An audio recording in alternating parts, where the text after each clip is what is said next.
नमस्कार मित्रांनो, आज आपण बघणार आहे की ग्रामपंचायतीमध्ये अपंग दिव्यांगाची नोंद करणे बंधनकारक आहे, असा महाराष्ट्र शासन यांचा जी.आर. आहे. तो जी.आर. आज आपण बघणार आहे. राज्यातील अपंगाची ग्रामपंचायतीमध्ये नोंदणी करण्याबाबत असा हा जी.आर. आहे. महाराष्ट्र शासन ग्रामविकास अधिकारी यांच्याकडून हा जी.आर. निघालेला आहे आणि शासन निर्णय क्रमांक दिलेला आहे आणि त्याची तारीख आहे 24 सप्टेंबर 2013 मध्ये हा जी.आर. निघालेला आहे.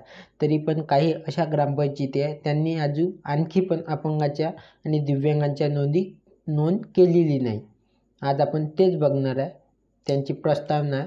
1995च्या अपंग पुनर्वसन कायद्यानुसार अपंगाच्या कल्याणार्थ करण्यात आलेले महत्त्वपूर्ण कायद्यानुसार जिल्हा परिषद, पंचायत समिती, ग्रामपंचायत यांना त्यांचा अर्थसंकल्पाच्या 3% निधी हा अपंगाच्या पुनर्वसनात खर्च करणे आवश्यक आहे. म्हणजे जो आपल्याला 1995 मधला कायदा आहे त्यामध्ये पंचायत समिती, जिल्हा परिषद, ग्रामपंचायत यांना 3% निधी हा अपंगाच्या पुनर्वसनात खर्च करणे आवश्यक आहे. म्हणजे आता 3% इथे आहे, पण हा 13 मधला जी.आर. आहे तर इथे 3% आहे, पण आता 5% झालेला आहे तो जी.आर. म्हणून अपंगांसाठी ग्रामपंचायतीत अपंगाची नोंद असली तर 5% निधी हा खर्च करणे गरजेचं आहे. ही बाब निर्देशात आणून त्यांनी ग्रामपंचायत स्तरावर, तालुका स्तरावर, जिल्हा स्तरावर अपंगाची माहिती उपलब्ध नसल्याने त्यांच्या कल्याणार्थ निधी अखर्चित राहत आहे. म्हणजे जे अपंग दिव्यांग लोक आहेत त्यांची निधी हे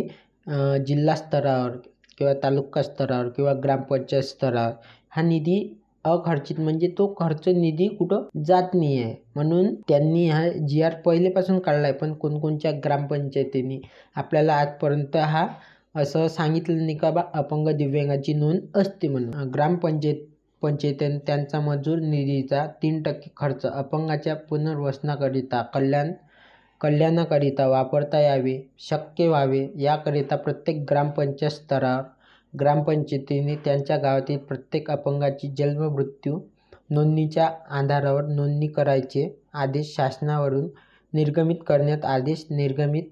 करण्याची बाब विचारात होती.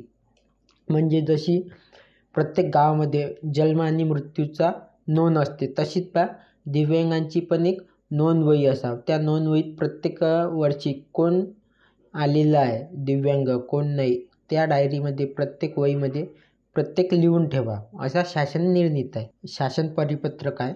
उपरोक्त बाब विचारात घेऊन राज्यातील ग्रामपंचायतींना खालील निर्देश देण्यात येत आहेत. म्हणजे आता ज्या महाराष्ट्र राज्यामध्ये ग्रामपंचायती आहेत त्यांना हा निर्देश देण्यात आला आहे. 1995च्या अपंगाच्या पुनर्वसन कायद्यानुसार अपंगाच्या कल्याणार्थ जे महत्त्वपूर्ण बाबी लागू करण्यात आल्या आहेत त्यानुसार जिल्हा परिषद, पंचायत समिती, ग्रामपंचायत यांनी त्यांचा अर्थसंकल्पाच्या 3% निधी अपंगाच्या पुनर्वसनाच्या कल्याणासाठी खर्च करावा. म्हणजे इथे असं म्हटलं आहे की 1995 पासून तुम्ही जो कायदा लागू आहे त्यामधलं जिल्हा परिषद, पंचायत समिती किंवा ग्रामपंचायत यांनी अर्थसंकल्पाच्या, म्हणजे जेवढं पण आता तुम्ही समजा एखाद्या गावामध्ये राहत असाल, गावामध्ये जेवढं पण टॅक्स जमा होत असेल, त्यांचा अर्थसंकल्प होत असेल, त्यामधला 3% निधी अपंगाच्या पुनर्वसनासाठी खर्च करण्यात यावा. पण हे 2013 मधली हे जी.आर. आहे तर यामध्ये 3% आहे, पण 2016च्या तरतुदीनुसार हा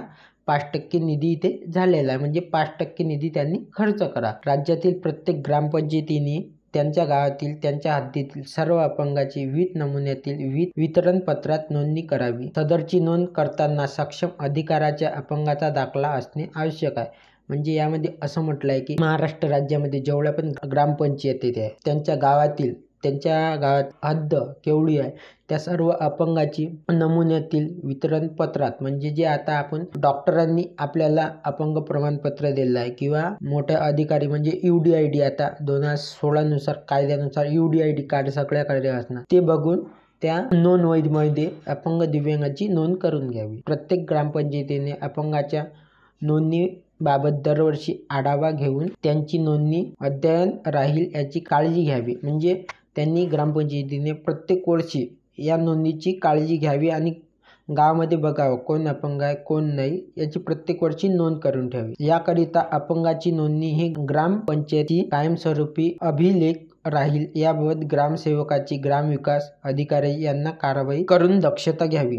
म्हणजे यांचे असे म्हणणे आहे की त्यांनी नोंद करून घ्यावी आणि त्या ग्रामपंचायतीमध्ये अपंग गावामध्ये कोण आहे आणि याची नोंद स्वतः ग्रामसेवक किंवा ग्रामविकास अधिकारी म्हणजे BDO साहेब याच्यावर पूर्ण लक्ष ठेवून राहील. पण आजकाल असं काही होत नाही. कोणी अपंगाची नोंद करते, कोणची ग्रामपंचायत करत नाही, असं आजकाल चालू आहे. पण अपंगाची नोंद करणं हे बंधनकारक आहे ग्रामपंचायतमध्ये, कारण की अपंगाची नोंद केल्यावर तुम्हाला 5% जो निधी आहे 2016च्या तरतुदीनुसार तो आपल्याला मिळत राहील किंवा त्या ग्रामपंचायतीने आपल्यासाठी कोणते साहित्य उपलब्ध करून दिले असेल 5% निधीमधून आपल्याला ते साहित्य मिळत राहील. अपंगाच्या कल्याणाकरिता खर्च करण्याचा निधीबाबत ग्रामपंचायतीने याबाबत ग्रामसभेमध्ये विषय चर्चेस ठेवून ग्रामसभेची मान्यता घेण्यात यावी.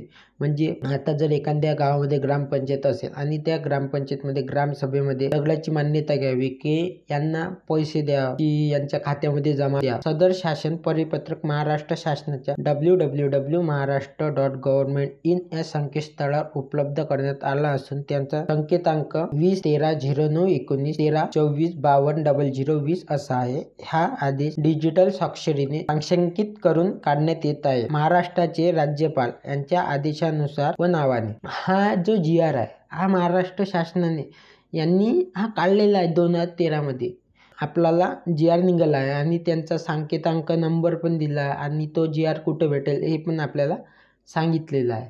आपल्याला आजकाल कोणतीच ग्रामपंचायत नोंद नाही आहे.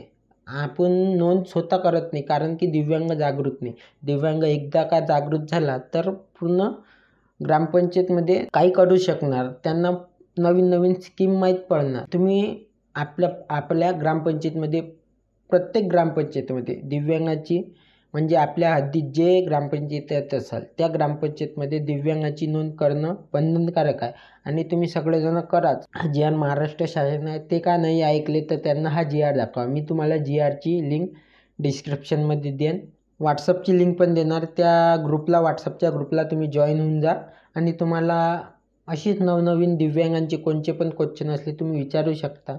आणि तुम्ही असेच व्हिडिओ पाहण्यासाठी आमच्या चॅनलला लाईक, शेअर, फॉलो करा नक्की, कारण की तुम्हाला या चॅनलवर असेच नवनवीन व्हिडिओ बघायला मिळतील. धन्यवाद.